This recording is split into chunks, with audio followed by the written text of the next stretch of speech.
Good morning. So is there such of a thing as luck? We're going to talk about luck. Is there such a thing? And if there is, how can you increase your luck? So this morning we're going to talk about luck and how you can increase your luck if there is such of a thing, and how some people have the game rigged. They think they're lucky. They think they're good, but they're actually rigging the game. So the beautiful American flag, this is Charles Van Morgan. Welcome to the Charles Van Morgan Show. We have got a great show for you today. We're going to talk about the topic of luck. You know, the quarter, how you make your most important decisions in life. You flip a quarter, right? Yeah, no, that wouldn't be right. But a quarter, some people think a quarter is luck. You get luck by heads or luck by tails. They flip a quarter at the beginning of football games, and one side chooses heads or tails, and if they win the toss, the coin toss, they are lucky. And they get to call the shots. They get to call the game. They get to call whether they receive or punt, which is kind of important in the scheme of things, because if it's overtime, then you want to let the other side go first, because when it's your turn to be on offense, you know if you have to score any points, if you can win by a field goal, or if you got to score a touchdown to tie it. So you know what you got to do to at least get another overtime. If the other team scored a touchdown, or if they just scored a field goal, you know a touchdown wins it. Or if they didn't score at all, you know that all you got to do is kick a field goal. So you arrange your strategy around that, getting in field goal range, which changes the whole dynamic of the game. It gives you a horrific advantage if you are lucky and call the right coin toss. But a coin toss isn't really luck, because the law of large term numbers says that in the long run, an event will happen as often as it's supposed to, according to its probability. Because you see, God's designed everything, and there's organization and purpose to everything. I believe God allows for luck, but ultimately, God is supreme. His hand can't be turned back. What God wills is going to happen. But that doesn't mean we don't have decisions to make. So I got a fan. Dogs can't clap, so they bark. So welcome. You are watching the Charles Van Morgan Show. So help us share the message. Subscribe to the channel. Give me your vote, because we're doing the gathering. We're going to explain that. But luck is a phenomenon that is actually not real.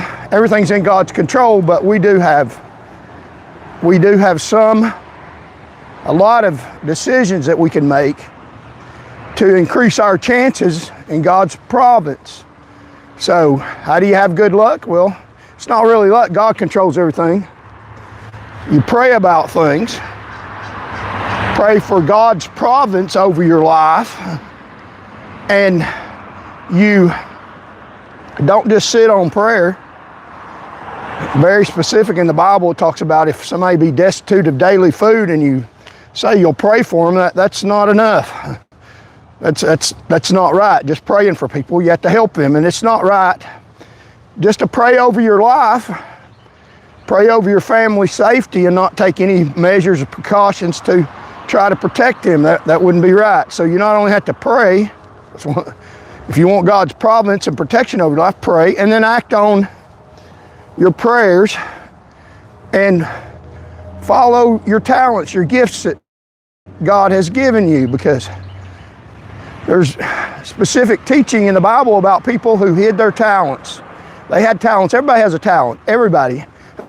That's something specific they do. Mine is a fighter. I fight wrong for the benefit of everyone. That's what Jesus would do. That's what he's called me to my life. Now, other people, they got different talents in God's divine providence that God wants them to do. Now, God is going to get it done anyway without you, but you'll be blessed if you follow God's will, even when it seems like you're not. I mean, God's measure is not man's measure. Man's measure is a lot of money, power, and roads named after you, and what all these highfalutin people in government power think is success. And that's not necessarily so. I'll tell you what success is, and being lucky in God's providence, it is being in God's will. Now that's where you're lucky. God controls everything. It's not really luck, it's God's providence. That's where you're fortunate, when you're in God's will, despite what outside circumstances are. Don't hide your talent. So pray, act on your prayers, and follow your talents. And you know what your talents are. If you don't know, pray for wisdom. A verse in the Bible says, if any man lack wisdom, let him ask of God, that gives to all men liberally. So pray for wisdom to show you your talents. One way I know what my talent is, to follow my talent, is what you enjoy doing. What have you done in your past? If you're older, a little bit older like me, then you know what you're drawn to that's righteous and right, and what you enjoy doing, what you're drawn to. Look over your life. What do you usually do? That's probably your talent. Or if you're younger, then set up a model. Who do you think highly of? You know, maybe model yourself off their good traits. But how to be lucky. So let's get back to luck. People think it's lucky if you get heads or tails. But the law of large term numbers says that in the long run, an event will happen as often as it's supposed to, according to its probability. That means that the flip of a quarter is not really luck, because a quarter is 50-50. Now, this is statistics. I didn't make this up. I'm not making this up. This is in any statistics book. This is math and science. It's a theory, the theory of the law of large term numbers, and it's accurate, been tested. Now what it says is that a quarter's 50-50. You got a 50% chance of heads and 50% chance of tails. So if you get heads, you're lucky. If you get tails and you chose heads, you're unlucky. But the law of large term numbers, everything's got organization and design. If a quarter's 50-50, in the long run, if you flip a quarter enough times, it will even out to the appropriate number of heads and the appropriate number of tails. 50% of the time heads, 50% of the time tails in the long run, because its probability is 50-50. So although it may go on strings of tails, it may hit tails 5 times. It may hit tails 10 times. Eventually in the string, continuing to flip it, it will even out to where it will flip heads the same number of times in the long run. That's the law of large term numbers. So it depends. The luck isn't really luck. It depends on the odds, the science, the math, the providence. God's in control of things. Things don't happen at random. there's an ultimate providence and control. So that's why that's fair. If you flip a quarter as a football team, you may lose, but you're eventually going to win. So it is a fair way to give everyone the equal opportunity, and it's not really luck. In the long term, you should be about as lucky as you were unlucky, depending on other circumstances in the game. Let's see how many people got in here. Like, share, and comment. Yeah, we got about 90-something people in here. Thank y'all so much. Almost 100 people in the show. Let's make sure we don't get a phone call right in the middle of the show. So luck plays less of a factor than a lot of people think. Now the Bible speaks, you could say about luck, it says time and chance happens to them all. So it does give some semblance of that there is luck to a certain degree. So that is something that we have to take into consideration. But what I want to talk about is how, as it relates to this channel, what we usually talk about, which is a profound truth that affects our life adversely in a lot of ways, dealing with the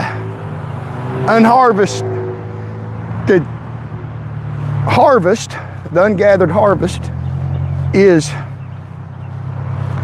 the powerful people in office right now, for the most part, have rigged the game. Let's get across the road here.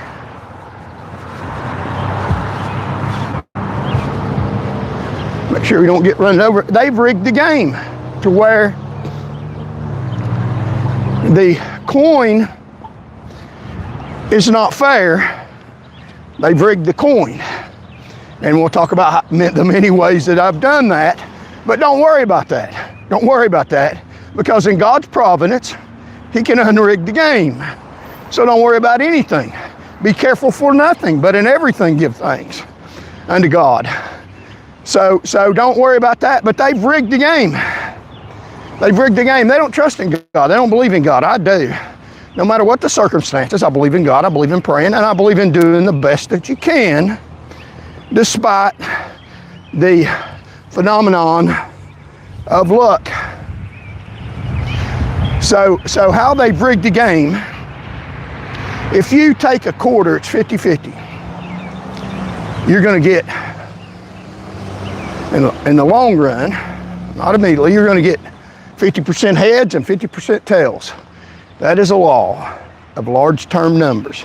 You might get a string of tails, a string of heads, but in the long run, you're going to get it to even out to where it has heads about 50% of the time and tails about 50% of the time. That's what it will come to in the long run, enough trials, because that's what the odds are. So we need to focus on the odds in order to be lucky. It's really not luck, you're focusing on math and science.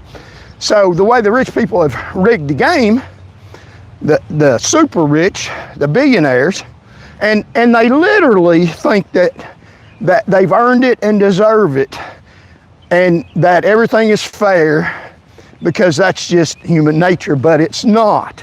It's not fair at all, and they're not that good, and they're not that lucky. They've rigged the system, because if you look at attack, you flip attack, and it has a point side and it has a flat side. Now, attack is not 50-50 if you flip attack. About 60% of the time, it will land on the flat side in the back. The flat side, not the point side. The side you push into the wall, or whatever you want to tack down, because if you push the other side, you'll get you'll get a bloody finger, a thumb. But so it is about 60-40. If you flip a tack, it's not even, so about 60% of the time, it's gonna land on the flat side, and about 40% of the time, it's gonna land on the point side, because it's not even odds. The odds are that it's gonna be the flat side. So the rich people in power now, that think they're good, that think they're lucky, are flipping the tack and choosing the flat side and rigging the game in their favor. It's even worse than attack, where you got little to no opportunity to advance, to move forward, to get a fair shot at what you deserve, what everybody deserves in America. It's not a fair system. And they believe their own baloney. They believe that they're that good, that they're that lucky, that they deserve what they get. And it's worse than attack. It's worse than attack, because they're the one that rigs it. Now, there was a study done by a university professor, Berkeley psychologist, Paul Piff, ran an experiment. 2 strangers, 1 coin flip. The winner got double the money. 2 dice instead of 1, easier rules for one of the parties. Within minutes, the advantaged player started acting like they earned it, smacking pieces, eating more snacks, bragging. When asked afterward why they won, they credited their own skill, even though it was a luck-rigged game. That's what they do. Almost nobody mentioned the coin flip.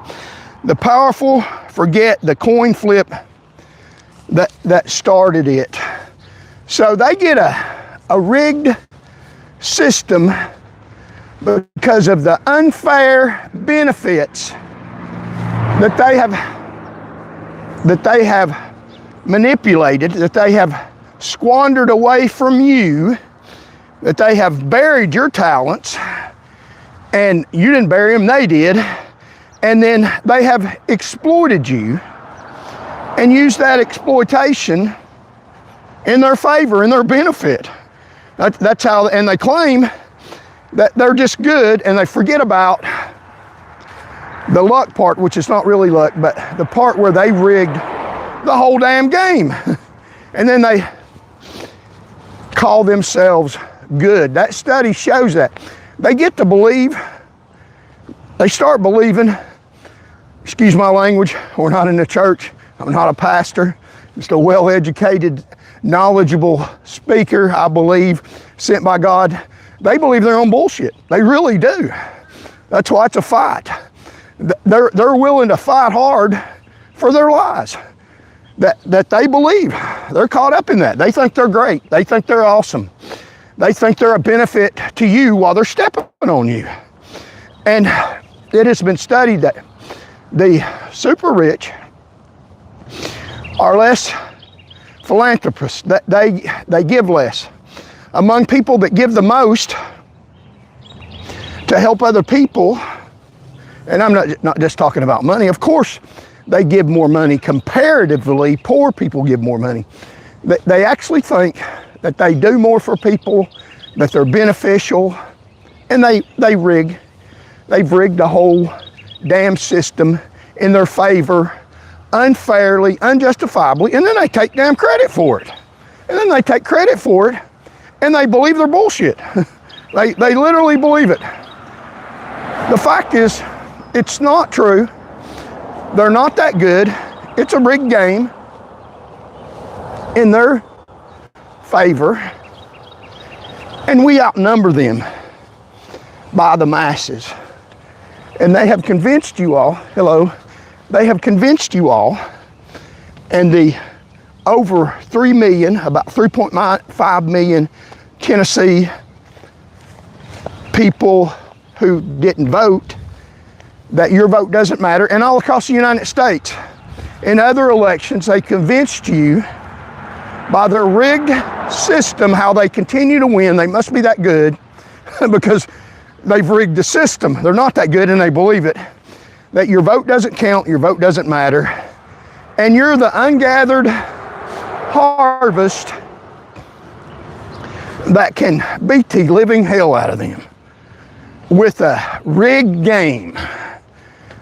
Even when they pick the flat side, flipping attack, you can still win, even in their rigged system, because there's more of you. The propaganda just convinced people that they can't win because these people believe they're so good, and they've convinced other people they're so good. I mean, look at their bank accounts. They must know something that you don't. And they believe that with all their heart, soul, mind, and body. And I believe, and here's the difference, I believe with all my heart, mind, soul, and body that it's God's providence. It's God's will that goes. If they're in power unjustifiably, it's by God's allowance. It's not by anything they did good. And God is angry at the wicked, and every day He allows it for a time, gives them time to repent. And if we're not in power, if we're in jail. I was there for running for public office. David was in jail in the Bible, but he was lucky in a sense because he was in God's will. You would say it was unlucky because his brothers put him in a ditch to murder him at first, and one of the brothers talked him into selling him. But he was actually lucky, fortunate, because he was in God's providence, because all things work together for good. So even in bad times, don't be discouraged.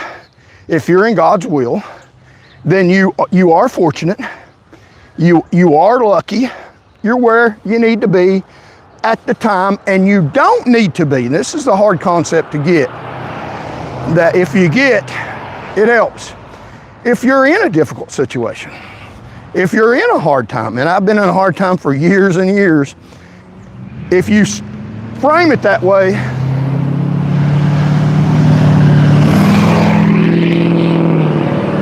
compared to where I have been, as appearances, but appearances aren't determinative in my book. In my book, which is the Holy Bible, if you're in God's will, which may not be apparent. Job's friends didn't think, apparently, that he was in God's will. In fact, they accused him of not being in God's will. But God said that when Satan came before him, and that he was a perfect man, according to even Satan, in all his ways. And so he was put in a bad circumstance as a test. So that was a good thing. But apparently, and the worst things that could happen to people, I pray that happens to no one. But apparently, in God's plan, in God's will, by appearances, that's where he was supposed to be at the time in his life, suffering. So even in suffering, if you're in God's will, take solace in the fact, in God's providence, that you're in God's will, that God's got you in his ultimate goodness and his ultimate perfection and God's ultimate plan, that God has got you, and that there will be a time where you won't be suffering, and as a result of your suffering, you'll come into a better place. That's what I believe. Now, that's not apparent in luck. People think you're unlucky. Maybe your unluck is God's providence. That's where he put you for a purpose. In Job's circumstance, it was to test specifically, according to the Bible, according to Satan, whether he was just doing good and perfect, because he was blessed. And Satan said, of course he does good and does right, because you bless him. If you start cursing him, making things go bad for him, he'll curse you to your face. You're giving him everything. So the test was, if you make things go horrific for him, take his family away from him. And God allowed that. Now, he gave him more, and he still had his family in heaven. But on the earth, where we don't see clearly, that's all Job could see. Not worse could happen to somebody. And his friends, can't always listen to friends. You gotta trust your own heart and mind with God. Align it with God. You don't have to be aligned with friends. You do not have to be aligned with friends. You don't. You have to be aligned with God Almighty. And if that aligns with friends, so much the better. If it don't, if you're aligned with God, your friends need to get aligned with God. I mean, that's just a fact. So test whether or not you're right with God by praying and asking God. Don't ask your friends if you're right with them. Ask God. It's God's providence. God's in control. So it was a test, and he, according to appearances, man, it was horrific. He had bad luck. According to God, he was being tested to see if it was because of his good fortune that he was obeying God. So he wasn't, as a matter of large term numbers, unlucky. He was actually benefited by his apparent bad luck. So just because you have what's apparently bad luck or apparently good luck doesn't really mean that much. It's if your heart, mind, and soul is right with God Almighty. That's what the important thing is. So get that. And a lot of people, and this is a mistake that is common, a lot of people, don't make this mistake, it makes it worse. They curse God when they're having bad luck. They curse God. And his friend said, curse God and die. And that's exactly what can happen, because God is not responsible for evil. He's not. Never has been, never will be. God allows evil for a purpose, but nothing is done without God's will. But the point is, don't blame God. Don't blame God when you have bad luck. Don't blame God for that. And when you run in elections, don't win. When you get wrongfully terminated from your job and don't win. When you have financial stress and can't pay for then, don't blame God. Don't blame God, because thank God. Because thank God. Because for whatever divine purpose, if your heart and minds are out with God, that's where God wanted you to be at that time. So that's really a blessing. You can look at your neighbor, your friend down the street, or comparison to other people. A theme throughout the scriptures, and comparatively on the outside think that, hey, they're better off than me. That's not fair. That's not right. But thank God for his divine providence, for the law that is in the long run, an event will happen as often as it's supposed to according to its probability. That according to Scripture, God has good plans for you in the long run, and it might not be that it looks good on the outside appearance. It might not. But if it's what God wants for your life, accept God's providence, thank God for that, and go with it. And don't hide your talents or let the super rich, the billionaires, the fraudsters, who, according to the Berkeley study, think that they're that damn good. They believe their own bullshit. They believe their own propaganda and believe it's to be true. Job's friends literally thought that Job had done something wrong, but he hadn't. That's why he was in the position that he was in, because he had done everything right. And they hadn't. And they hadn't. So we're going to continue to talk today about the phenomenon of luck, and how it might not be as pertinent as you think it is, and how we can dispel some of the belief system of these super rich and powerful people that think that they're that damn good. You take Tennessee's monopoly. The political monopoly in the state of Tennessee. That has existed now at the end of this term for about 16 years. The Republican Party at the top, not the people, have led this state by religion. The Republican religion, and it's a religion, they worship it like God. To have ultimate power is Godship. And I'm not talking about the mass populace of Republican people all across Tennessee in churches and faith-believing people and non-faith-believing people alike that believe in the principles of the Republican Party. I'm talking about the leaders at the top who rig the game to get ahead, because religion is their God.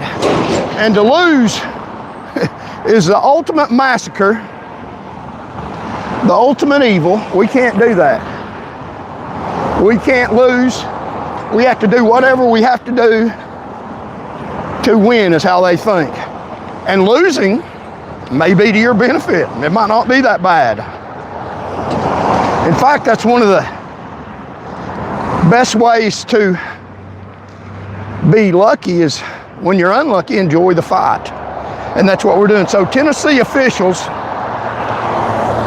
forgot the corn flip that they rigged, that was handed to them on a silver platter.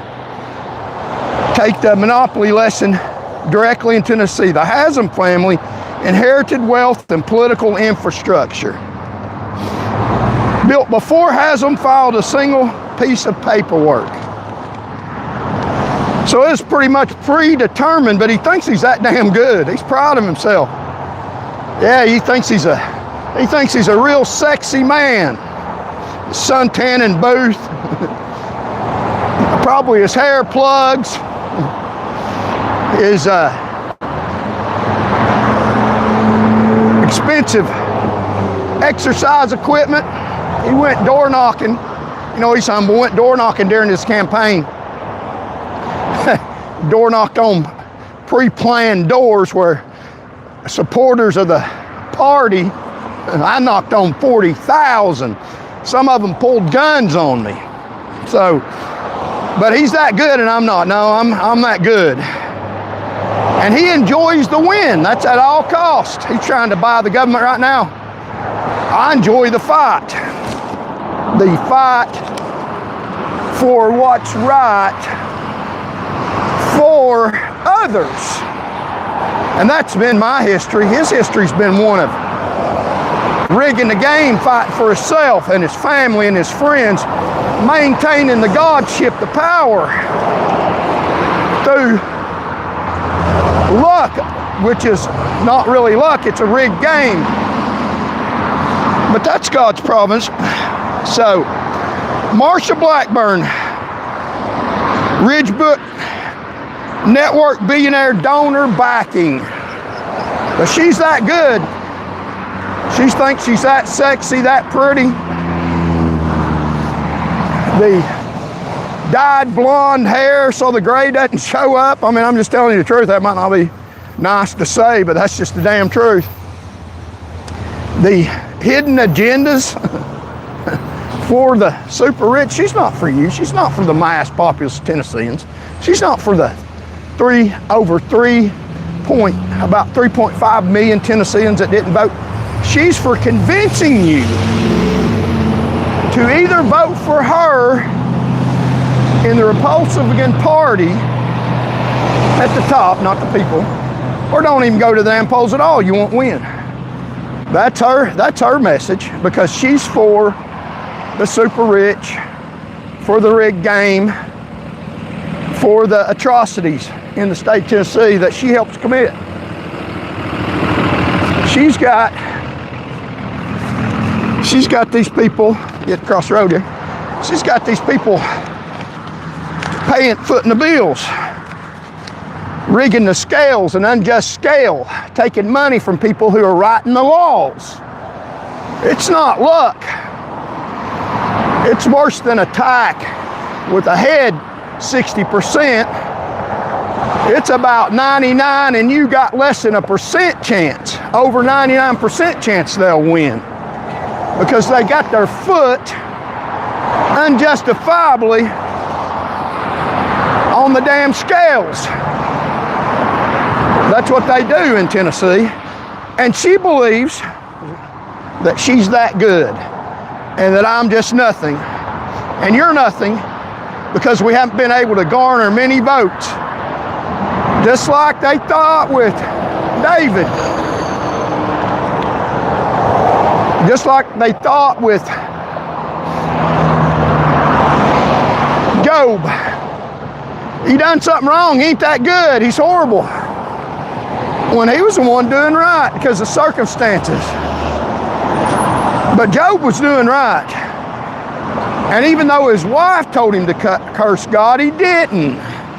He didn't do, that's a horrible mistake. And Job even said, and this is what I'll say, hopefully, God give me grace and mercy, because it's not of my strength, it's God's strength, that I will praise him though he kill me.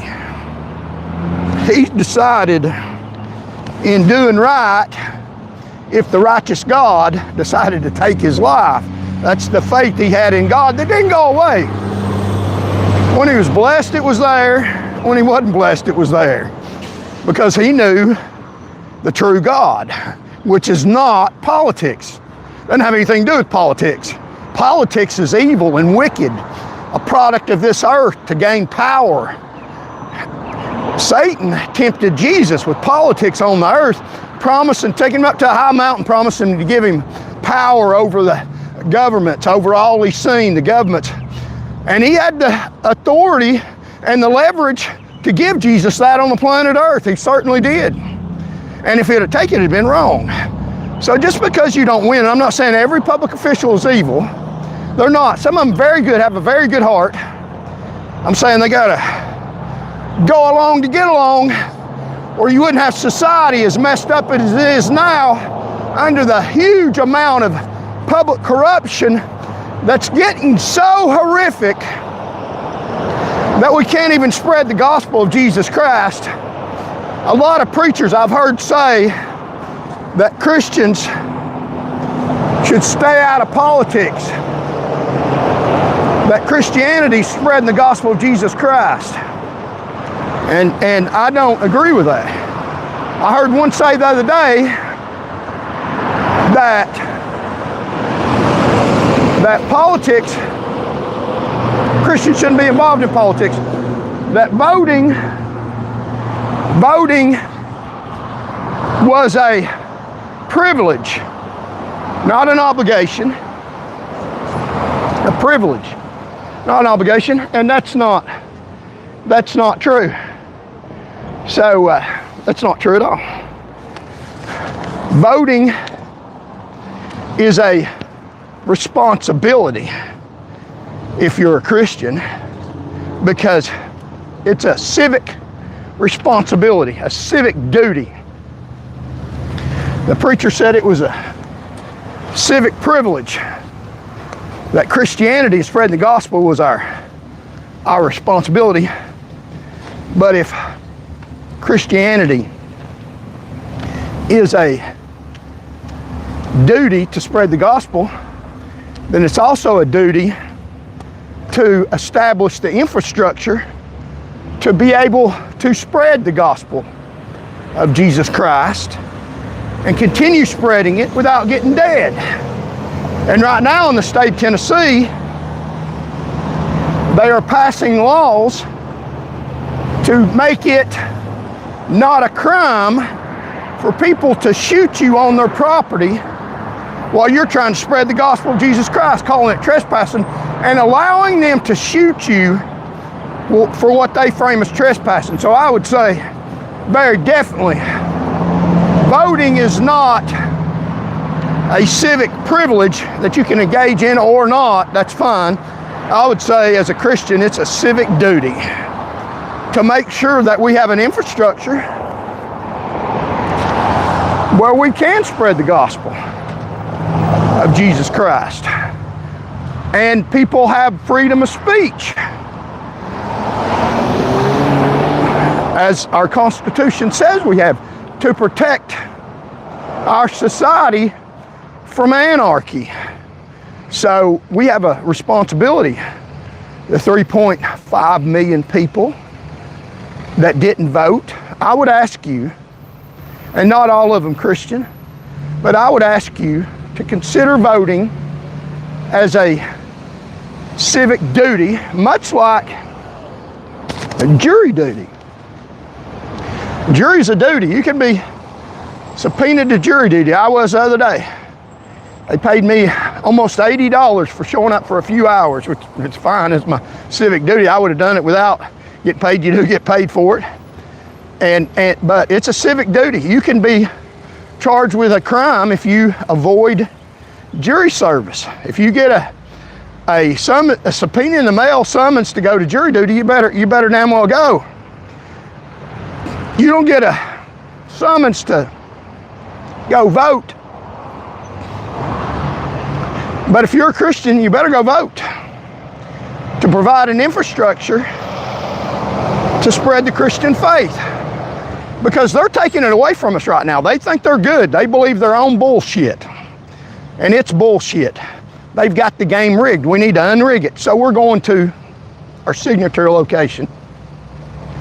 And I've got a bunch of facts and information about luck and God's providence and how we can be more fortunate and how we can look at things to understand that even when things are going bad, thank the good Lord in heaven. Because if you're in God's will, then you are in God's providence, regardless of how it looks on the outside. I've been really blessed in my life. The things that are important to me, the things that are vitally important to me have come to fruition. The things that I prayed about have worked out. Not all of them, but the things that are most important to me have worked out. And I'm not going to speak them publicly because Satan's listening. Maybe he'll attack those things, but I pray that God continues to bless me as he has. It doesn't appear like I'm blessed. Apparently defamed all over the world by evil, wicked people that bear false witness, even the courts and the courtrooms. And we're going to talk about that, how they're rigged. They act like they're lucky and they're smart and they argue the law correctly and they're so good that things work out in their favor. And they forget about the rigged court systems that are in their favor, and they win every damn time, and they think they're just that good of lawyers and that good of people. And it's not luck, it's rigged. And you have lawyers in Tennessee, and you have the best of them. They think they're the best. Their billboards are up all over the city. The richest people in Tennessee, and it would appear like I'm not very good because I can't even get my damn law license, but I'm blessed. I'm blessed. But they got more money, they got their law license. Well, that's appearances. That's appearances. I'm blessed. A lot of them have, if you look into their lives, have a lot worse problems than I could ever imagine, and I would give them a law license to avoid those problems. Now they have that benefit, which good. May God bless them and help them to do what's right. A lot of them don't. The Knoxville bar is crooked as hell for the most part. Now, there's some good lawyers, but the Knoxville bar is crooked as hell. They're the reason why I'm out here, because of their wickedness, because of their rigging the game. The Knoxville bar, I can say that, I'm gonna say that. Let some of them sue me, they'd probably win in their rigged courtroom. They've made me so harmless, I have no money. They might get it on the record, which is what they've done to me a lot. But people think, now this is about the rig game, people think that the best lawyers are the ones that got their name up on billboards. And the ones that you go watch and they get rulings in their favor every damn time. And I'm gonna tell you, I've seen it. I've experienced this in life. I know what I'm talking about. I didn't read it out of a book, I've seen it. So these lawyers, if you have a legal case, and I'm telling you, if you have a serious situation, then you should probably hire one of them, not because they're good, not because they're lucky, because they got the game rigged. And if you need something won, you probably ought to go to one of them. If you need to win, sometimes you have to use their game. You have to use their bullshit. But the best lawyers are not the ones that win a lot of cases. They're not. You say that doesn't make sense. It makes a lot of sense, because that's a rigged game. That's a very rigged game. I mean, you look at me, I was top in my class. Never got convicted of a crime. Smarter than most lawyers. Have more education than most lawyers. They think they're brilliant. They think they're a genius, and they've got the court cases won to prove it. But let's look at the facts, the real hard truth. What's underlying what they pat themselves on the back for. They get the rigged roll of the dice. And they're not that good. In fact, they're some of the worst. You say, but they win. Well, let's look at why they win. One reason they believe their own bullshit, because a Knoxville bar is full of creeps and criminals and child molesters. They are. I mean, that's not defamation. I could give you their names. I won't, because this show's not about that. The best lawyers, and you should hire them, and you should hire the ones that win. The best lawyers are not the one that wins every case, because I've been in court with these people, and the ones that win the cases that the judge rules in their favor, it doesn't have anything to do, nothing to do with their knowledge of the law, their ability to speak and communicate and convey that in a convincing way to the judge. The ones that win, that's not the reason they win. I'm telling you, I've sat and been questioned on the stand for years and years and years by the best of them. Every DUI prosecutor and attorney in Knoxville I've been questioned by on the witness stand under oath. The ones that won weren't the ones that were the best lawyers. They weren't. They were absolutely some of the worst. Some of the most horrific, horrible lawyers that missed every damn thing were the ones that won the cases the judge ruled in their favor, despite their lack of intelligence. They're not reading the police reports, not understanding the law, misquoting facts, not knowing evidence, not knowing the law, not knowing facts, not doing any research, not listening to the videos. They're the ones that won the cases. The real lawyers, the ones that worked hard, studied hard, were the best at their profession, weren't the ones that won a lot of the cases. The ones that they should have won, they weren't. Because it wasn't about who was the best lawyer as far as the legal profession. That's what's wrong with it. It was the ones that attended the judges campaign rallies and get-togethers, the ones that contributed to the judges' campaigns. That's the ones that won. Now, they were horrible lawyers, but they were bought off. Now, they don't like me saying that. That's the damn truth. The best lawyers in Knoxville aren't the ones that win all the cases. Absolutely not. I know that for a fact. Now, you should hire them if you want in on the bought off. They're super expensive because you got to pay to play. You got to pay because that, in order to win the case for you, even if you're wrong, even if you're so drunk that you endanger people's lives, in order to win the case, not by law and facts and legitimate through the laws and rules that they tell you, in order to win, you have to pay them buku amounts of money because they got to have some of the money to pay the judge for the win through the back door method. And they're bought off. Absolutely they are. Absolutely. Just about every damn judge in that courthouse over there, just about every damn judge in that courthouse over there gets campaign donations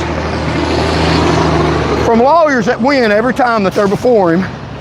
Not every case. Enough, because they couldn't win every case, then it'd be too obvious. So they gotta surreptitiously hide it. They'll lose a few, and the ones they don't care to lose, where they haven't been paid enough money to pay the judge's political campaign, they'll let them know. I mean, they make it obvious through their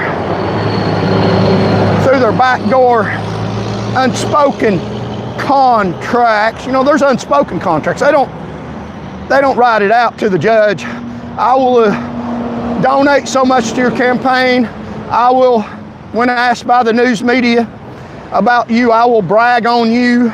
I will put your campaign sign in front of my building, and you will award me wins and dismissals in 20 cases before people that pay me a lot of money to give it back to you.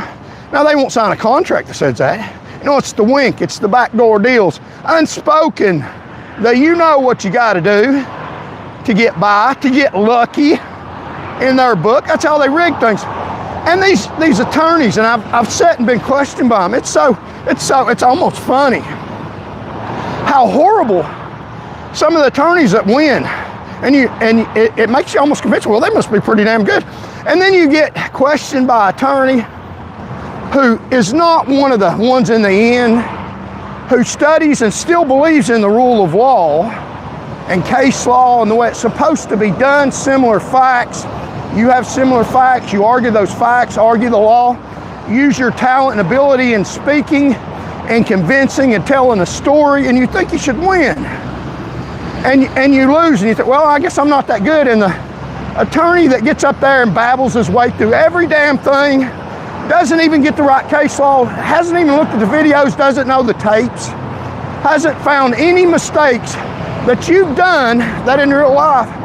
There's mistakes in every arrest, and your job as an attorney is to find them and exploit them, not beyond measure, but legally justified in your client's favor, and try to find laws that exonerate or get evidence filed, put out. If you're a good attorney and you do that, and the judge still rules against you, you think, well, I guess I'm not that good. I'm not as good as this other joke over here. He's really a joke. That wins every case, and you can't even understand what the hell he's saying, and he hasn't researched or done any work, but he wins every case, so he must be good. No, it's not good. It's rigged. It's a rigged system. It's not luck. They pay for the judges. Campaigns. They get them elected into office, and they rule in their favor. I know that from experience. The best lawyers weren't the ones that won all the time. Judges ruled against them because they didn't contribute to their campaigns. The attorneys that won almost every single case, I couldn't understand what they were asking me, some of the dumbest questions. And I knew they didn't read the reports and do their job or watch the video or do anything significant. And they won. Judges dismissed the cases against the people that they represented when they were stone cold, monkey drunk. How does that happen? It's not luck. They rigged the game in their favor, and then the luck is rigged, and they win every damn time, and then they call it good. So we're going to talk about the unharvested people across state Tennessee that outnumber the rigged system,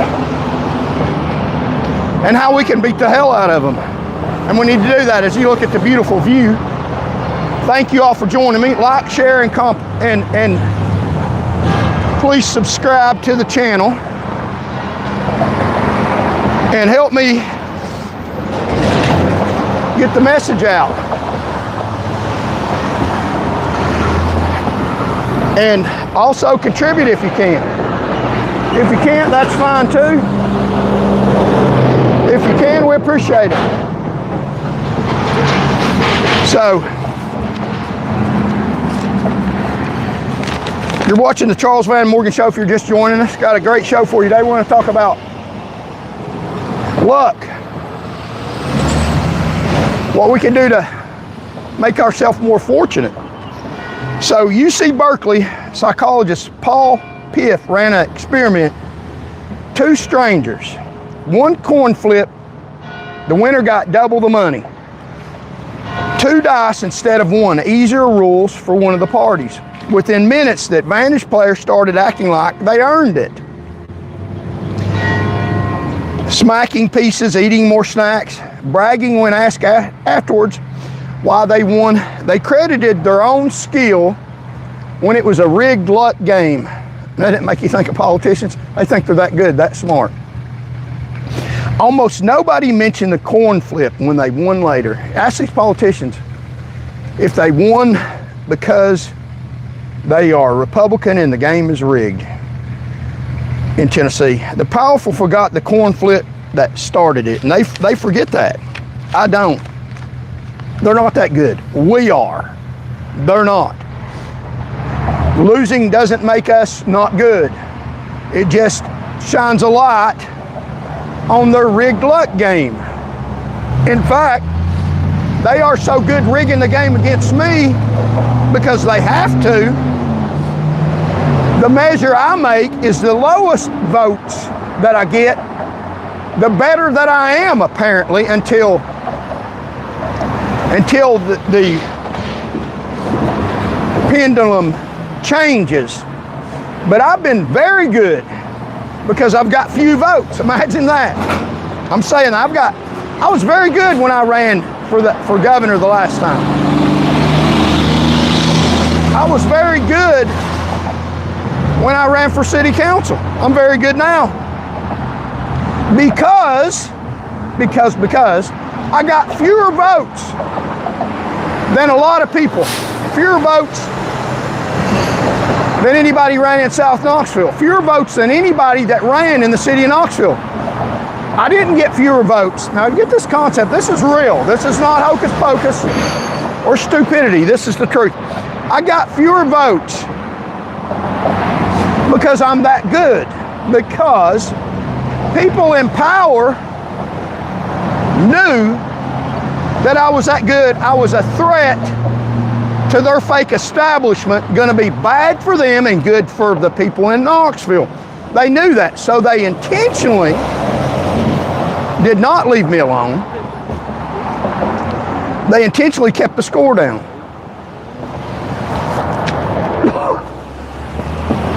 They intentionally rigged the game horrifically against me. Other candidates that were horrible got more votes than me because they knew they didn't have to mess with them because they would not affect them. Had they won office, they would have still been on their team, so they didn't matter. The reason I got low votes is because I am good for you and not for them, and they know that, so they have to actively try to keep me down, and it's effective. So the lower votes that I get, the better I am for you. I mean, that is the truth. Because the more votes they get for themselves, not the better they are, the more they have rigged the game. It's exactly opposite of what they try to convince you that it is. It's exactly the opposite. So that's the reason why a person that was helped campaign by Black Lives Matter, that's a racist organization. I love African Americans, but Black Lives Matter is a racist organization, and a racist person involved in a racist organization, Black Lives Matter, all lives matter, got more votes than me because they didn't rig the votes against them, because they knew when they got in office they would facilitate what they want to do in the Knoxville city. Similarly, when I ran for governor, a man that's part of the white supremacists, that's a violent, dangerous organization, has no law degree, has no government experience, has no education in emergency management to provide for the safety of Tennesseans, openly advertised that he was a white supremacist, put up a billboard, "Make America White Again," when he ran for public office, got more votes than me. So how can he be better than me if you measure it by getting more votes? Because it wasn't better, because people in power that rig the game, that get themselves elected by rigging things, rigged it against me. They didn't rig it against him. They knew they didn't have to, that there was no way that if he got in power he would be able to do anything significant to help people, and that because he was racist that he probably wouldn't get elected. So the fact that I get less votes till the pendulum changes, till I get the message out, because you don't give up, shows that I am right for you and bad for them, which is exactly the reason why you ought to vote for me. Let the pendulum switch. They've got control of a little over 1 million voters that actively vote, that they actively solicit, actively benefit, a huge part of them to solicit the other 1 million that they got. There's 3.5 unharvested that we need to contact, that we need to try to get, and we can win. So British psychologist Richard Wiseman studied 400 people over 10 years. His finding, lucky people aren't blessed by fate. They show up. They build wide networks. They stay open to opportunity. They act. Unlucky people stay home, stay closed, stay pessimistic. I stay optimistic, even in bad circumstances. I just explain to you how even when things look bad, thank God. Because if you're in God's will, then you're where you should be at the time. So I stay optimistic when a lot of people say you should be pessimistic. But I trust in God. So unlucky people stay home, stay close, stay pessimistic, and their bad expectations become self-fulfilling. Their low expectations become self-fulfilling prophecy. Luck is behavior, not magical. The disengaged Tennessee voter isn't unlucky.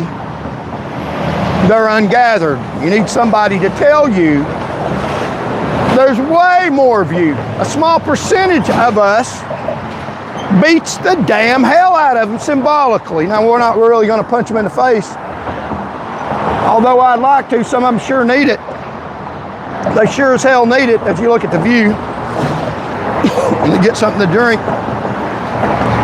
So,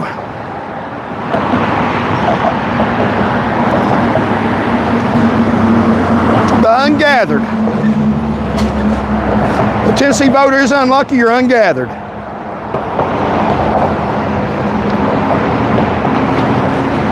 And we're going to do some gathering today. Thank you very much. So listen in, subscribe to the channel if you haven't already. We got about 90% of viewers that don't subscribe. Please subscribe to the channel if you want to. I'm not begging anybody. You'll hear some stuff you don't hear anybody else say.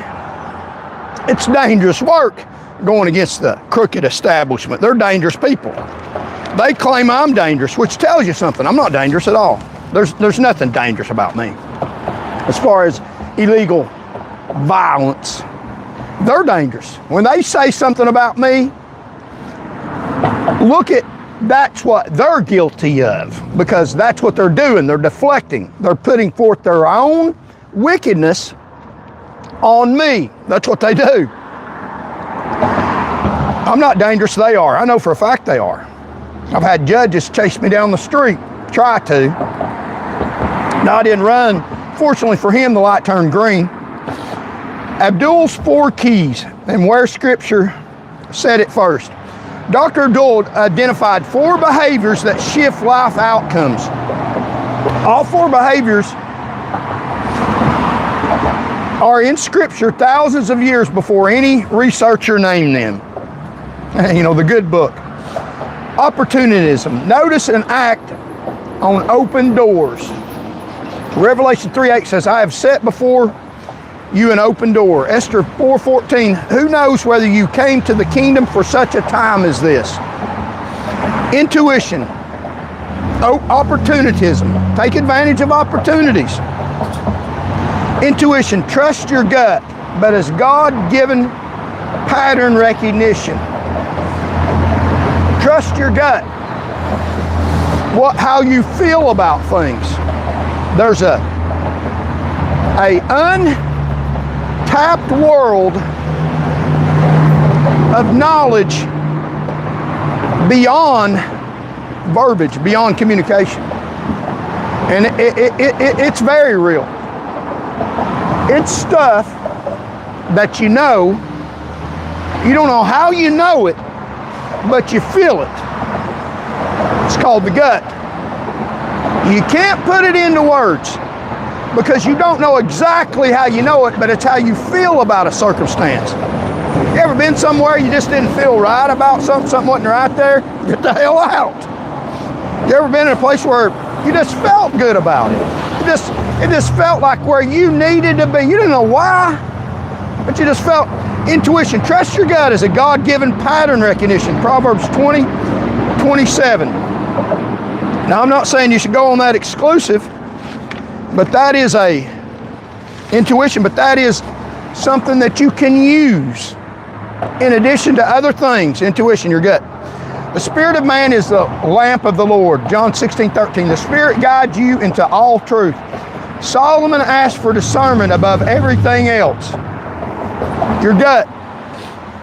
The other is optimism. Expect good outcomes and see the good outcomes in your circumstance and keep moving. Jeremiah 29:11. Plans for warfare, not evil, a future and a hope. Romans 8:28. All things work together for good. As I heard a military veteran who didn't have any legs, got blown off in the war, say in a book, and this is resilience. Whatever we got to do, we got to get to it. If we got to hop, roll, whatever we got to do, no matter what your circumstance, be resilient. Get to what you need to do with what you've got. Treat failure as data, not defeat. Job lost everything and refused to curse God.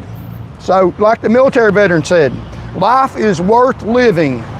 He didn't have any legs. Whatever you got to do, hop, roll, get to it with what you got. That's what he said. Resilience. When I fall, I shall rise. Malachi 7:8. Proverbs 24:16. A righteous man falls 7 times and rises again. Don't give up. Resilience in the face of everything, because God's in control. The research caught up to Scripture. It always does. Bartaism.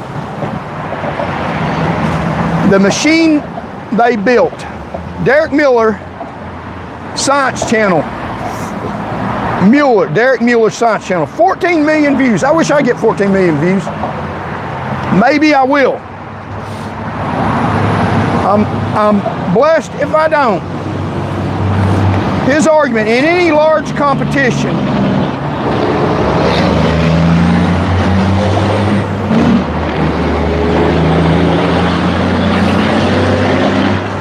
where skill and effort are roughly equal,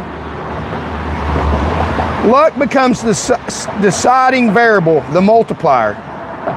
But here's what Vartalism doesn't fully address and what Tennessee makes plain. What the ruling class did isn't luck at all. They didn't hope a door would open, they built the door.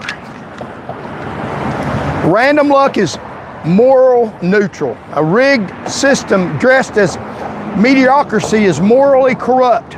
14 million people watched the scientists prove mediocrity is a myth. The math doesn't lie, and in Tennessee, the lucky ones who have been manufacturing their own luck with your tax dollars and your silence for decades. NASA and 3 kinds of luck. 18,300 people applied to NASA astronaut program. 11 were selected. Most of the other 18,289 were extraordinarily qualified. Birth year, health, timing, evaluation day, tiny chance events determine who got in. Out of 18,300 people, only 11 were selected. But there are 3 kinds of luck, and here's what you need to know the difference. Kind 1, random chance, the arrow that hit Ahab.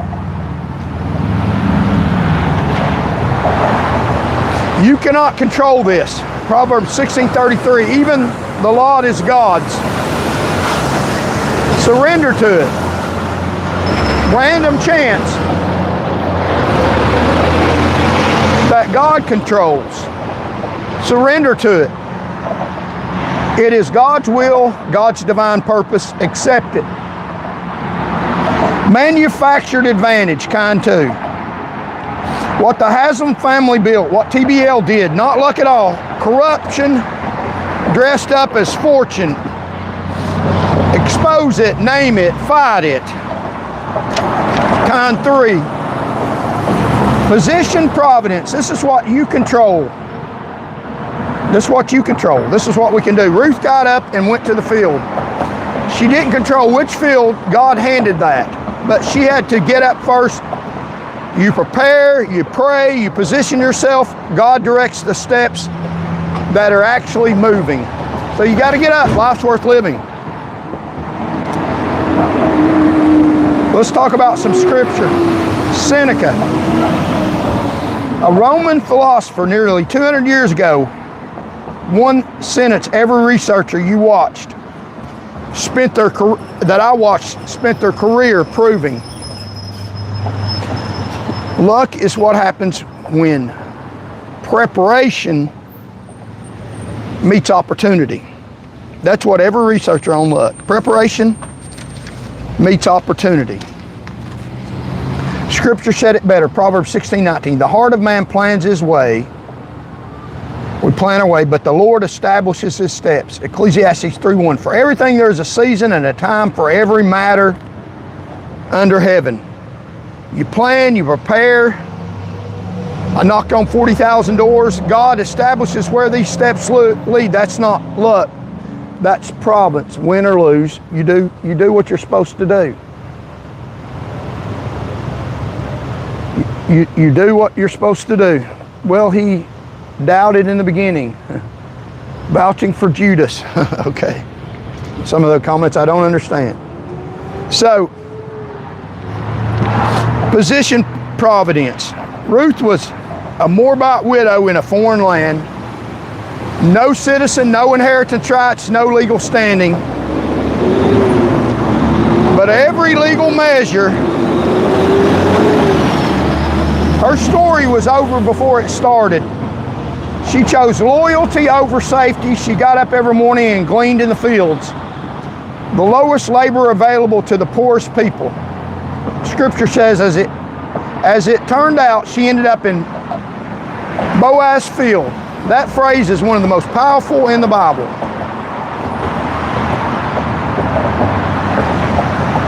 It looked like random luck. Was Providence directing the steps of a woman faithful enough to get up and go? That's what we should do, get up and go. You don't control which field, you control whether you get up and go to work. Genesis 50:20, Joseph. He was a favored son, sold into slavery by his own brothers out of jealousy, falsely accused, thrown in prison for something he didn't do. Forgotten by the cupbearer he helped decipher the dream. Every human circumstance said his life was finished multiple times, but he remained faithful in each position handed to him, slave, prisoner, servant, so that when the moment arrived, he was ready. His verdict on the whole story, and this is what you should think in times of trouble. Hello. This is what you should think in times of trouble. His verdict on the whole story: you thought evil against me, but God meant it unto good to save much people alive. So even when you're in a bad circumstance, God means it for good, even though it's obviously meant for evil. I've seen that myself. Thank God for the circumstances you're in, even if it's because of people's evil doing. Thank the good Lord in heaven. What looked like the worst luck in history was Providence. It wasn't like it's Providence. Working across decades, faithfulness in the pit prepares you for the palace. It absolutely does. The palace God has for you, not necessarily the palace that everybody else would look on and say, well, that's good, they're successful. And the palace God has for you is success. And it may be the palace that everybody else looks on too. Being in God's will is the palace. What made Ahab wicked? Chronicles 18:33, King Ahab. Documented in Scripture, he married Jezebel, who was into demonic worship. Talking about King Ahab. He brought Baal worship in Israel. So King Ahab brought worship of a false god into Israel institutionally. He built a temple to Baal. He allowed Jezebel to murder the prophets of God. Then Naboth's vineyard, 1 Kings 21, Ahab wanted it. So Ahab wanted Naboth's vineyard, married Jezebel, brought false god worship institutionally to Israel. Ahab wanted Naboth's vineyard. Naboth refused. It was his family's inheritance. Jabez arranged false witnesses to accuse Naboth of blasphemy. Yeah, they bore false witness. I know what that's like. Naboth was stoned to death. I haven't been stoned to death. God protect my life, I pray. Ahab took the vineyard. False witnesses, fabricated charges, a man executed for something he didn't do so the powerful could take what belonged to him. That's what goes on in Tennessee. People are put down and stuff's taken from them by people in power. Elijah confronted him directly. Have you killed and also took possession? Then I'm asking Tennessee people in official office, pointing my finger in their face.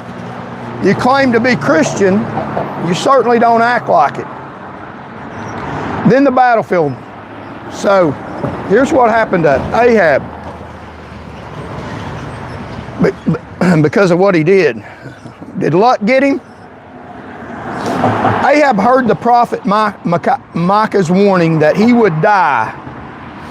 Had Micah thrown in prison for saying it, then disguised himself as an ordinary soldier, thinking he could hide from God's judgment. So Ahab disguised himself as an ordinary soldier, where the enemy wouldn't recognize him as the king, thinking they wouldn't try to kill him. But God's providence, luck, it's not luck, it's God's providence got him. A soldier drew his sword, bow randomly, no target, just fired into the crowd. The arrow found the one Gab in Ahab's armor. He died that evening, propped up in his chariot. No disguise is clever enough to hide from Providence. The arrow finds the gap every time. On God's timetable, not ours. Tennessee officials think their disguise is working. Corruption is dressed as merit. The arrow is coming. Now I'm talking symbolically. I'm not threatening violence, but the arrow's on the way. They're not getting by with what they've done. Proverbs 16:33, the lot is cast into the lap, but its every decision is from the Lord. Even the dice are God's. What looks random to human eyes is directed by providence. Nothing that happened to you was outside God's sight. Nothing that happened to me, not the termination, not the bar denials, not the federal victories, not the November ballot, none of it, all random. None of it random, all of it is directed, even losses. Thank God for them too. Romans 8:28, the complete theology. We're going to talk about the complete theology. So like, share, comment. All things work together for good to them that love God and are called according to his purpose. Not some things, all things. And it doesn't say, as my mother used to tell me, all things are good, because all things ain't good that happen to people. But all things work together for good. That doesn't mean everything feels good. Joseph's pit didn't feel good. Ruth's hunger didn't feel good. Esther's fear didn't feel good. The feeling and the purpose are two separate things. When Job lost his family, it didn't feel good. Worked together for good. When he had his friends tell him that he must have done something wrong, it didn't feel good. It worked together for good. Here's the complete framework. Prepare, that's our responsibility. Pray, ask God specifically for wisdom. Pray for wisdom. God said if you lack wisdom, pray for it. Knowledge, discernment, open doors. John 1:15. If any man lacks wisdom, let him ask God, who gives generously. Pray for divine advantage. Pray for that. Trust. Proverbs 3:5-6. Trust in the Lord with all your heart and lean not to your own understanding. If Job had to lean to his own understanding, he might have cursed God and died. Accept whatever comes after you. Prepared and prayed and trusted. Accept it as providence. Not luck, not random chance. Providence always has purpose. You don't know what ultimate bad God prevented by allowing what happened to you that you discern as bad. You don't know whose life changes because of this. I don't know whose life changes because of this broadcast. I don't know what corruption gets exposed because we stayed in the fight. A lot of people would quit. The ultimate calculus belongs to God. Romans 8:28 doesn't promise a comfortable life. It promises a purposeful one, which is happiness in itself. I'd rather be purposeful than comfortable, because purposeful to me is comfortable. The polygamine effect, how they keep Tennessee home. Let's talk about the polygamine effect, how they keep Tennessee home, which is some powerful stuff here. This is how we can win. So like, share, comment. Jesus never maintained slaughter houses. Jesus' message is of peace and love, not kill and eat. That's true. So like, share, comment, and subscribe. So we're going to talk about the polygamine effect. how they keep people home in Tennessee, how they rig and keep elections wrongly. So here we have the Gay Street Bridge backed up, or the Henley Bridge backed up because the Gay Street Bridge is closed. So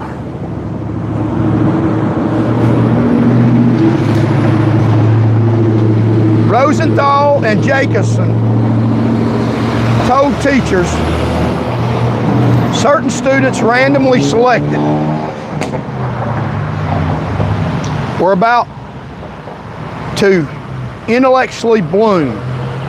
So these two people did a study, and they told teachers that randomly selected students were about to intellectually bloom, so they set them up. By year's end, those students' IQ scores rose significantly, just because of the suggestion. Nothing changed except the expectation. The expectation itself produced the outcome. Those students apparently weren't going to intellectually bloom. It was just suggested to the teachers that they would. That suggestion caused their IQ scores to rise significantly by the year's end. So that suggestion came to fruition, although it was based on nothing other than the suggestion. Nothing changed except the expectation. The expectation itself produced the outcome. That's pretty powerful. The flip side is the Golem effect. Low expectation produces low performance. Here's how Tennessee voters were told to stay home, not through one law, but through an entire architecture. Now, this is how they rigged the election, through creating a false expectation, the Golem effect. Here's how Tennessee voters were told to stay home. Winner-take-all voting structure mathematically punishes independent voters. Voters are told repeatedly to vote outside the two parties is wasted. A vote outside the two parties is wasted. Told that repeatedly. I've heard that on the campaign. That messaging is reinforced in every election cycle by both parties and major media. And it is not true. It's absolutely not true for a variety of reasons. One is the protest vote. Voting outside the parties shows that you're not completely aligned with the parties. And even a small percentage is a protest vote. That makes a difference. The more votes, the more difference. Every vote makes a difference. The other reason why that's not true, winner takes all voting mathematically, is because there are 3.5 million people who are eligible to vote but didn't take part in the 2022 gubernatorial race. 3 times over the amount that they had to win. So mathematically, the structure is that people who didn't vote can control the whole election, that the parties are only relevant in the fact that they get people to the polls. That if the 3.5 million people would go to the polls, mathematically you blow them off the map 3 times over. Even a small percentage of you get up and vote, mathematically you win. So the parties, in effect, don't matter. You can make it that way. So the Golem effect, low expectation produces low performance. So they've trained you to think that way. Winner taking all voting structure mathematically pushes independent voters. Voters are told repeatedly a vote outside the two parties is wasted. No, it's not. That message is reinforced in every election cycle by cycle by both parties and major media. Media access. Major party candidates get covered. Independent candidates structurally frozen out regardless of message quality. Their relationships are with party infrastructure. Debate exclusion. The Presidential Debate Commission set a 15% polling threshold specifically to exclude outside candidates. After Ross Perot got 19% in 1992, they changed the rules permanently. So, a lot of candidates in the state of Tennessee right now are challenging Marsha Blackburn,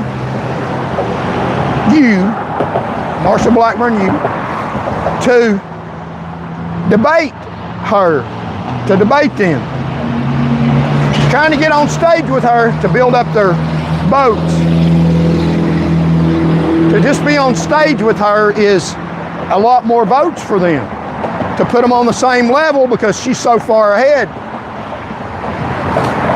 They're not concerned about debating her as much as they are being on stage with her. They know that helps. The reason I know that is, for example, they won't debate me because they know that as far as vote counts, they think I'm so far behind them. Why would they want to put me on the stage with them, to put me in the same category? So if they truly want to debate, I've offered to debate them. I'll debate John Rose. I'll debate Marsha Blackburn. I'll debate any of them. So they're challenging Marsha to a debate. I've accepted their challenge. I'm on the ballot. If you truly want and believe in debates, if you truly believe in what you're saying, then let's go have a debate. We don't have to have Marsha there. They're making a big deal. She won't debate them. They won't debate me. What about that? See, they don't want to cover that. Donor money controls the message. A candidate without major donor backing cannot afford television at scale. You look at the television commercials going on now in Knoxville with the big name donors campaigning for people that are gonna make the government in their favor right now. And these big donors are giving them TV time so that when they get in government power, they're going to serve the donors, not the mass populace of people. So the people you don't see on TV, like me, are the ones you need to vote for because I'm not paid and bought by them. A candidate without major backing can't afford television at scale. The message that reaches most voters already been filtered through what donors will fund. So they filter my message. Psychological messaging. Generations told your votes only count inside a major party. Generations of independent voters framed as spoilers, not alternatives. That framing is deliberate and it works. When in fact, as an independent candidate, I'm independent of the parties and their infrastructure that is set up to benefit what's going on now. Do you like it? But I'm not independent of the mass populace of you, of Tennesseans. I'm on your side, they're not. If I was in a party, I would be part of them, subject to them, and I would have to obey what they say. So I am independent of the establishment, independent of the parties, independent of obeying the has-beens and the people in the establishment that rule for themselves, that make the government in their favor and against you. I'm dependent on you. And there's more of you all than them. That's how we can win. Decades of telling working people their vote doesn't matter has produced exactly the disengagement we measure today. The belief was created. It can be uncreated. When you tell people they don't matter, they act like it. You do matter. 3 times more than them. Here's how much you matter. If they show up in 2026 the same they showed up in 2022, even a few more, they have a little over 1 million votes. We have over 3.5 million votes. We don't have to have everybody show up, although we should. We need to beat them by more than 3.5 million votes. Hello. Hi. We need to beat them by about 4 million votes, because we need to take votes away from them. It's what we need to do. Got a few fans here. So enjoy it, it's free. But we need to get about 4 million votes, because 3.5 million are on the table. People that are eligible to vote didn't. And flip a few of their voters that say, hey, they're lying to me. They want my vote to benefit them, because they get benefited by whoever's running. It's like this. Marsha Blackburn is running based on money that's given to her by Advance Financial. The drug companies are paying her money in her campaign, millions and millions of dollars, and they're not paying her for nothing. They're investing. When she wins, she's going to make rules and laws in their favor against you. And she's convincing, she's got a lot of Tennesseans that she's going to do favors for. So they're going to vote for her, because when she gets in office, she's going to promote them to head over TBI. If she don't already like the other head over, she's going to give them government jobs and government benefits that are wonderful. They're high-paid jobs. They're better paying jobs than working where you're working than at a factory. A government job is a benefit. So Marsha Blackburn actively every day talking to Tennesseans and promising people that have huge outreach that if they get on her bandwagon and convince their entourage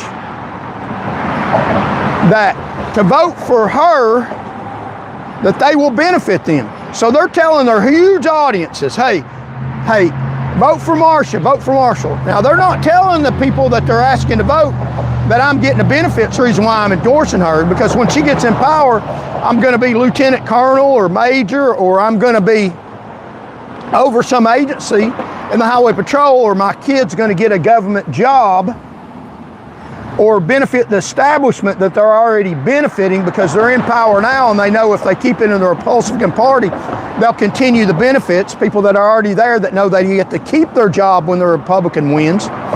And these people know they're going to get benefits, so they're yelling to their entourage. And she contacts mostly huge audiences and people that have ability to, that have influence over huge audiences. She's not going door to door talking to your great Tennessean that don't have mass communication with a lot of people. It's your church pastors, it's your radio show hosts, it's your mass media people and your billionaires that are huge employers, huge employers that have communication over a huge number of people. Those are the people that Marsha Blackburn's talking to. Marsha Blackburn knew. And she's promising them benefits, or continued the benefits that they've already gotten, if they vote for her. Now, it's not a contract. They don't write it out and sign their name to it. It's the handshake, the wink. They know what they got to do. So they say, hey, I'm going to tell my huge audience to vote for you.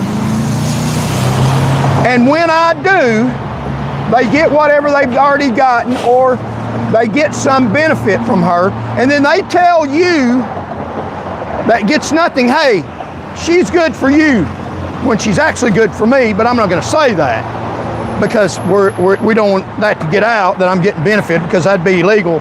But so she convinces 1 million people that are outside the entourage to vote, deceiving them, and they vote in the millions because of the setup. But there's 3.5 million people that are getting no benefit. They've been convinced that you don't need to vote, that we've got more votes than you. No, they don't. There's 3.5 million people. And listen to this, get this. You 3.5 million people, substantially, now I can't promise you every one of them. I can promise you a major, huge, dramatic, revolutionary change in the system that's going to benefit every Tennessean, 3.5 million. And people that voted for her, that you figure out she's lied to you, that you're not getting benefit, the person that's got a huge audience is telling you to vote for them, that I'm going to benefit you. I'm the real one that's for the mass populace of Tennesseans. They're not. They're lying to you. How's it working for you? They talked about stopping the tax on food, which would be the legitimate, fair, decent thing to do. Don't tax people's food. But they didn't do it. And that's one of the things that I would do. So I'm a benefit to all of y'all. 3.5 million people, I will benefit you. They'll benefit the corporations that are funding their message. That's a lie. They're benefiting the few people that have huge outreach to a lot of people, huge influencers that are convincing the mass populace that they're good for them when they're just good for the influencer. I'm good for everyone. So that belief system needs to go. 90 million non-voters, 2024. Roughly 90 million eligible Americans did not vote in 2024 presidential election. 38% of the eligible voters sat out. Of those, 35% said their vote was inconsequential. No, it wasn't. 44% of young non-voters expressed disinterest or dissatisfaction. That belief is the system's greatest asset. The powerful benefit directly from it because they're outnumbered. It doesn't appear naturally, it was cultivated. That's what they want to tell you. I'm telling you, you have more votes than them, much more, 3 times over in the state of Tennessee. Bush Gore, 2000, decided by 537 votes in Florida out of nearly 6 million cast. Donald Trump won the presidency in 2016 by 77,744 votes, spread across Michigan, Pennsylvania, and Wisconsin. Fewer people than fill a stadium put him in the White House, leaving many elections that changed the entire direction of the country. They are not ancient history. 800 elections, 1 vote. Let's talk about this, the way they're trying to rig the elections. Like, share, and comment. So, from 2007 to 2024, over 800 million elections,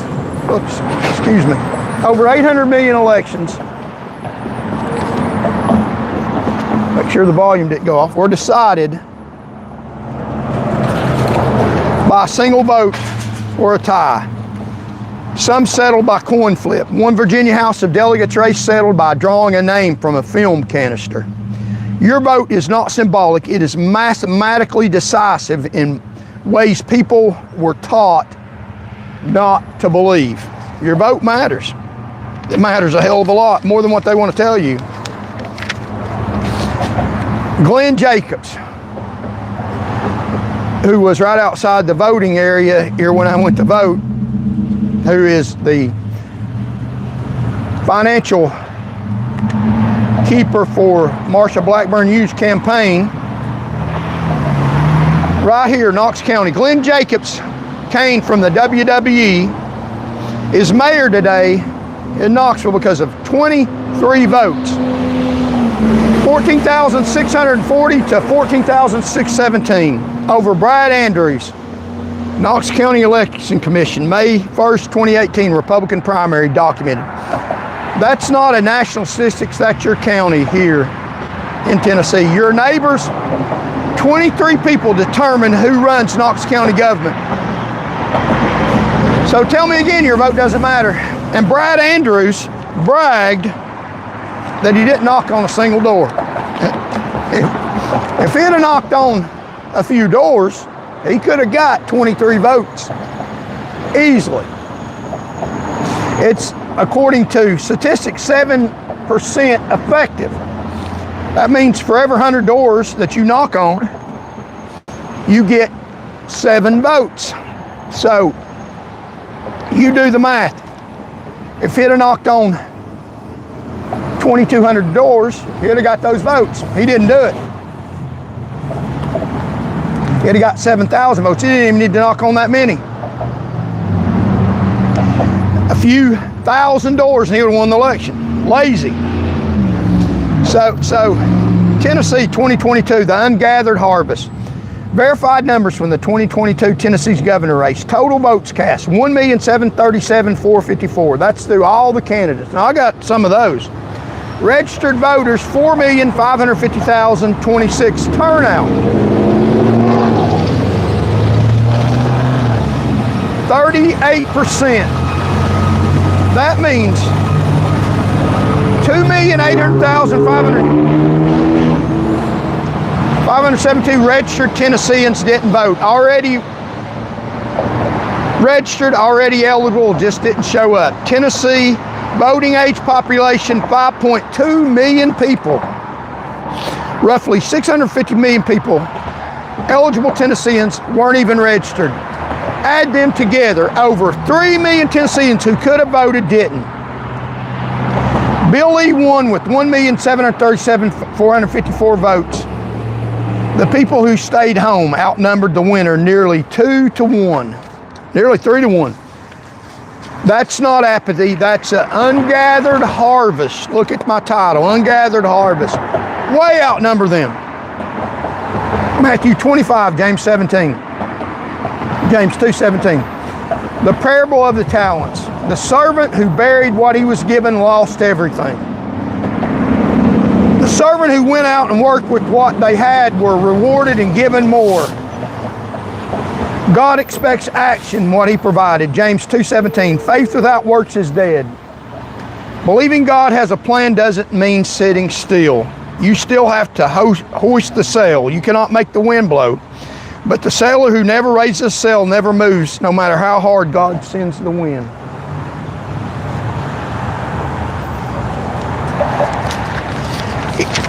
Esther, Joseph, Ruth, and the Tennessee voter.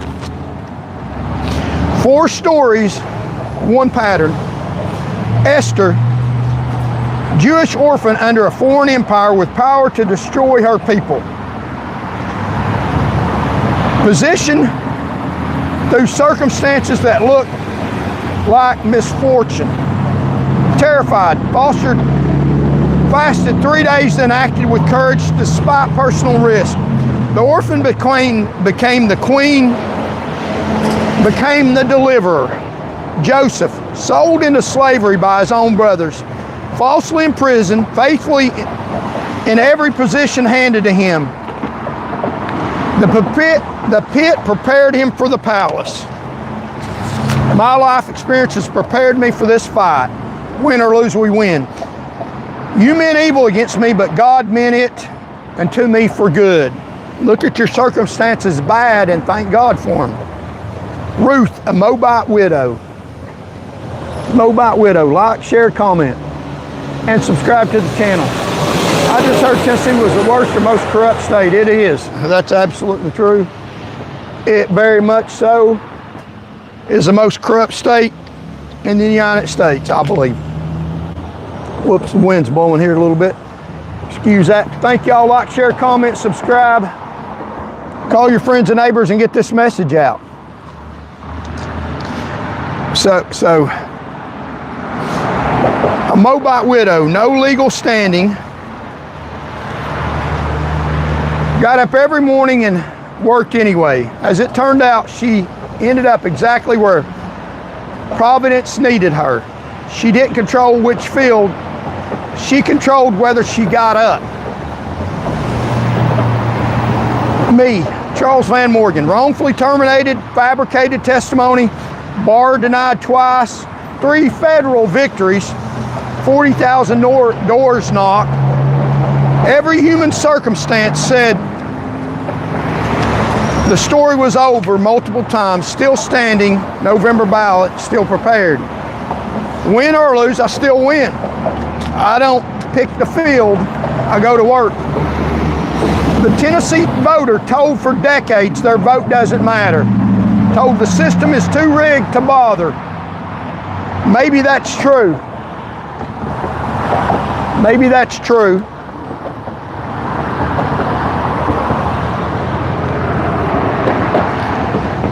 But Esther could have stayed quiet. Ruth could have stayed home. Joseph could have stopped being faithful in the pit. They didn't, and their faithfulness matters, not because the outcome was guaranteed, but because God can only direct steps that are actually moving. Haslam family documented. Pilot Flying J built a fortune before Bill Lee Haslam filed a single piece of political paperwork. The fortune built statewide political infrastructure, judicial appointments shaped, legislative races funded, policy access purchased. That is manufactured luck. Coin flipped advantage dressed as Tennessee values. Not merit, the machine that produced the luck. That's how they work. Marsha Blackburn, Rockbridge Network documented. The Rockbridge Network is a billionaire donor operation tied to J.D. Vance political infrastructure. Outside money with a boot on Tennessee's neck, dressed as grassroots representation. Name it, document it. Dirty judiciary, home cooking. When the same donor class that funds campaigns also influences who sits on the bench, that's not justice, that's home cooking, not luck. That's a rigged system dressed as merit. Former Chief Justice Gary Wade, Justice William Coke, the TBLE, every name documented, every connection on the record. That's not an unbiased ruling. That's a paid and bought for judiciary against you for them every damn time. That's not a flip of the coin. That is a rigged system where both sides are heads in their favor. TBLE, my testimony, I passed the bar twice, denied a law license twice. The Tennessee Board of Law Examiners is the gatekeeper, and the gatekeeper has documented conflict of interest in my case. Federal civil rights suit, case number 326CV00020, TRMJM, Eastern District of Tennessee. That's not bad luck, that's a documented institutional retaliation against me, who beat them in federal court 3 times. Stacy Heatherly, documented, 18 years as a commissioned law enforcement officer. Top DUI enforcer in Tennessee, wrongly terminated through fabricated testimony by THP Major Stacy Heatherly. Documented, adjudicated. Federal court record, false witnesses, fabricated charges. A man destroyed the institution could protect itself. That's Naboth's Vineyard. That's Ahab's playbook. Same spirit, different century. 3 federal cases, preparation met Providence. Antonio ETAL versus Morgan, won it. Wynn versus Morgan, 861 F Supplement 622, won it. Bishop versus University of Tennessee, number 392 CV 785, won it in federal court. 3 federal cases, I prevailed. They had the institution, I had the truth. They used those 3 federal cases against me. Even when you win, you lose. Rigged game, rigged game. I had the truth, did the work. That's not luck. That's what happens when you refuse to bury your talent. You keep on fighting. Preparation met Providence every time, and it's going to make Providence this time too. The truth matters. It has weight and value. August primary, that's not my fight. August 6th is the Republican primary. Blackberry and Rose are spending money attacking each other. Their donors pick winners in a closed fight. I watch from the outside while they bleed each other. I don't primary. I don't spend August fighting Republicans. I spent August building a November coalition among 3 million ungathered Tennessee voters.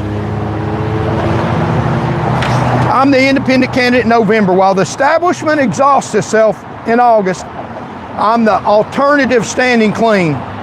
The disengaged voter who sat out every election because neither party represented them, and they're never going to. They're going to tell you that they are, but they're not. Are they? The voter has somewhere to go in November. The ungathered harvest, the 2.8 million registered Tennesseans who stayed home in 2022. That's the field, that's the mission. So, Friday, possibly live coverage, boots on the ground. I'm the candidate who shows up, not to a donor dinner for a couple of $1,000s a plate, not to a party fundraiser at the Haslam's house, to the people in the street who still believe the country belongs to them.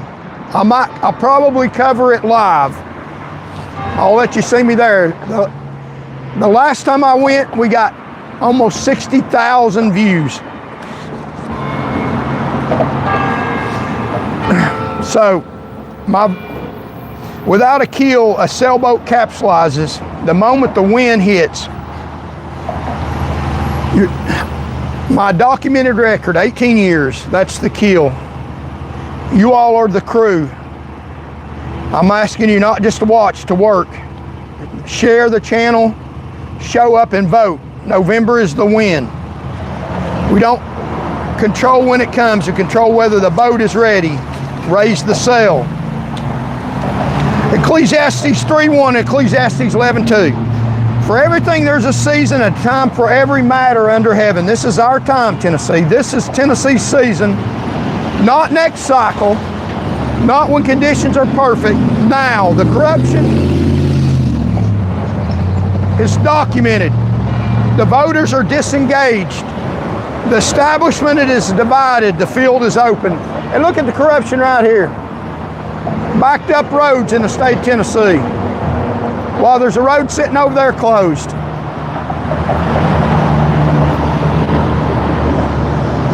Ecclesiastes.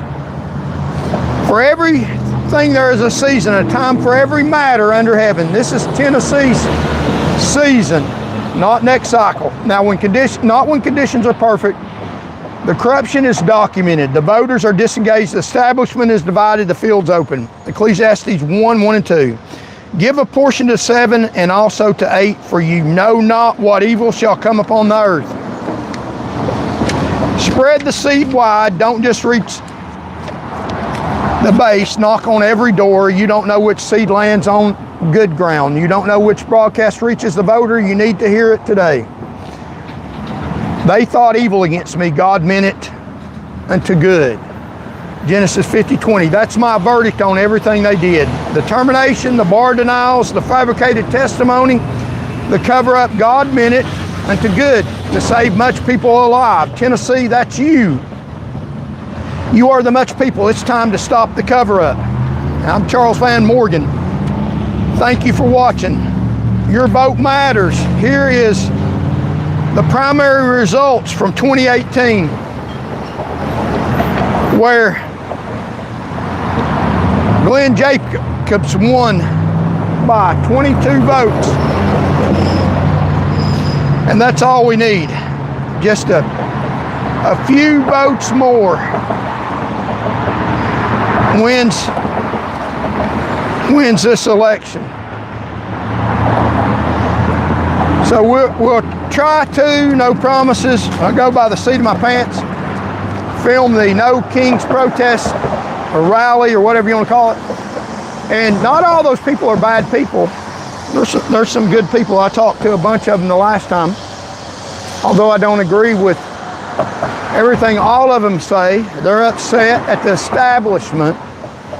Some of them are upset at our president. Some of them are upset about the other president. Some of them don't like either party, just like I believe. Some of them have mainstream beliefs. They're not outside the norm like a lot of people think. These, for the most part, for the overwhelming most part, I mean, the majority of them, more than half, are very, very good, decent Americans that love this country and want the good for everyone. And they're out showing their patriotism. And God bless them, and I thank them for showing up. Although I don't agree with every one of them, I agree with their patriotism, and some of them see things exactly like I do for the most part. They want to see the good for this country, and they're showing their patriotism. And there's a lot of voters there, a lot of people that we need to contact and that can help us. I talked to many of them. They're very nice, wonderful people. They're not extremists. There are some that are, but for the most part, they're not extremists. They are absolutely not. They're good people. Now, it is extremist people who are firing them up to go out there, but the joke's on them, because these people are very reasonable, and they don't say what the people setting up these No Kings rallies are trying to get them to say.